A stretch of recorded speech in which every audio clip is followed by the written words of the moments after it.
आता माणसं बाईची आरती करते, हातात ताट घेते आणि बाईची आरती चालू करते की जय देव जय माझी बायको, जय माझी बायको, जय देव जय माझी बायको, जय माझी बायको, तुझे साक्षी मनापासून मी करतो जय देव जय माझी बायको, जय माझी बायको, तुझे साक्षी मनापासून मी करतो जय देव जय माझी बायको, जय माझी बायको, तुझे साक्षी मनापासून मी करतो जय देव. हो, छत्रपती शिवाजी महाराजांच्या जयंतीच्या निमित्तानं आपण सर्व मंडळी एकत्रित आलो. कारण छत्रपती शिवाजी महाराजांचा विचार, संत तुकाराम महाराजांचा विचार आपल्या डोक्यात घेणं हे साध्या माणसाचं काम नाही बाबू. त्यासाठी मोठं हृदय पाहिजे. हा विचार एवढा घातक आहे समाजाच्या अंधश्रद्धेसाठी, समाजाच्या वाईट व्यसनासाठी, समाजाच्या दारू पिणाऱ्यासाठी. तसं तुमच्या गावात कोणी दारू नाही पित, तुमच्या गावात दारूच्या थेंबालाही हात नाही लावत, तुमच्या गावात कोणीच दारू नाही पित. निर्व्यसनी गाव आहे तुमचा. काय काय बाया म्हणत याच्या छातीवर बसू का हो, तुले काय माहित आहे त्या पावसा किती लोक असते. बाया म्हणत बापू रोशन पाल, तू 10-15 दिवस ह्या गावात राहून पाय, मग पाय त्या मावसा किती गर्दी करते. तो पण बायांनो, तुम्ही माणसाला दुरुस्त करू शकता. तुम्हाला एक मंत्र देतो, तो सांगतो. माणसाला दारू पिऊन घरी येऊ द्यायचं, हातात काडी घ्यायची, पोराले पोरीले जवळ घ्यायचं, त्याच्या हातात काडी द्यायची, टीव्हीचा आवाज वाढून द्यायचा, टीव्हीवर गाणं लावायचं सैराटचं, आणि दरवाजे खिडक्या लावून द्यायचे आणि झिंगाट झाल्यासारखे थोडसे गेलं सुरू करायचे. त्याच्यातली एक अट महत्वाची, त्यानं कमी घेतली का नाही मारायचं, जास्त घेतल्यावर मारायचं, कमी घेतल्यावर तो तुमच्यावर शिरजोर होईल. नाही तर माबाप दारू पिऊन आला का वेगळे तमाशे करते. पण महिला मंडळींना तुम्ही माणसाला दुरुस्त करू शकता. कारण त्या शिवाजी राजाला जन्म देणारी तू जिजामाता आहे.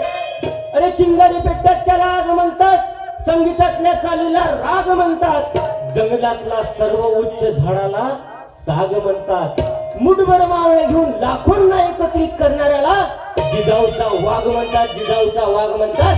त्या शिवाजी राजाला जन्मात देणारी तू जिजामाता आहे. माझ्या जिजाऊची पुण्याई कशी आली हो फळाला, माझ्या जिजाऊची पुण्याई कशी आली हो फळाला.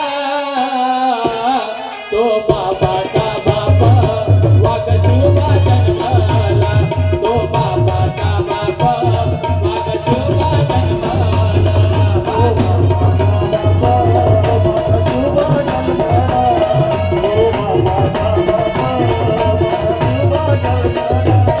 आता होती माझी गावंती, शपथ घेतली स्वराज्याची, आता होती माझी गावंती, शपथ घेतली स्वराज्याची. जनकल्याणाची शिकवण जगद्गुरु तुकोबाची, जनकल्याणाची शिकवण जगद्गुरु तुकोबाची. तोरण बांधिले स्वराज्याचे त्या तोरणागणाला, तोरण बांधिले स्वराज्याचे त्या तोरणागणाला. तो बापाचा बापा वाघ शिवबा जन्माला, तो बापाचा बापा वाघ शिवबा जन्माला, तो बापाचा बापा वाघ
26 फेब्रुवारी म्हणजे माझ्या राजाची जयंती. आज पूर्ण जगभर माझ्या राजाची जयंती साजरी होत आहे.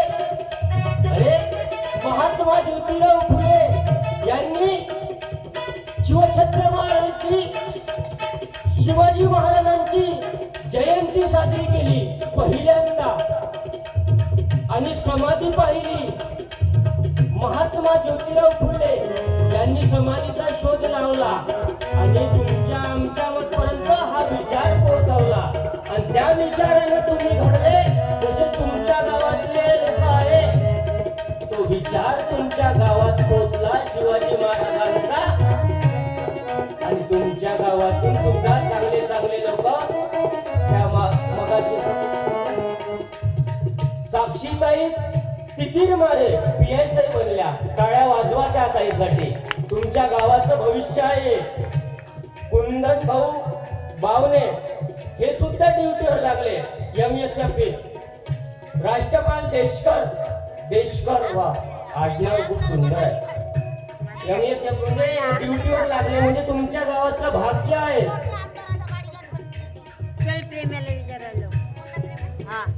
गडचिरोली जिल्हा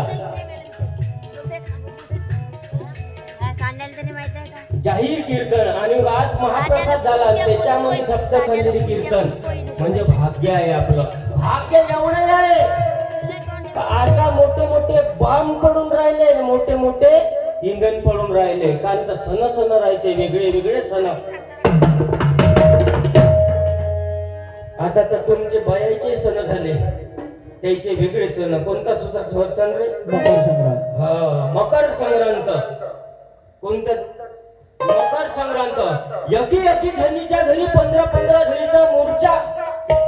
काही नाही माहित चालवा घ्याले त्या वालात देते का? काय देते रे वालामध्ये? बोर अजून उसाचं पेरकण. उसाचं पेरकण अजून चहा गाळणं. हा चहा गाळणी. मा आईने एका बाईने चहा गाळणी दिली होती वानामध्ये. ते वानामध्ये चहा गाळणी दिली आणि सकाळी उठलो आणि ते चहा करायला गेलो. चहा केल्यावर मी तो चहा वतला तर ते गाळणी गेली कपात आणि दांडी राहिली हातात. असा ताल आहे जी. कायचा वानात वाटा पुन्हा का वाटते वानामध्ये? कंगवा. तो कंगवा जर आपण केस विचारायला जाऊ ना तर त्याचे दातेच तुटून जाते जी. पुन्हा का वाटते वानात? चमचा. मोठी भारी चीज आहे चमचा.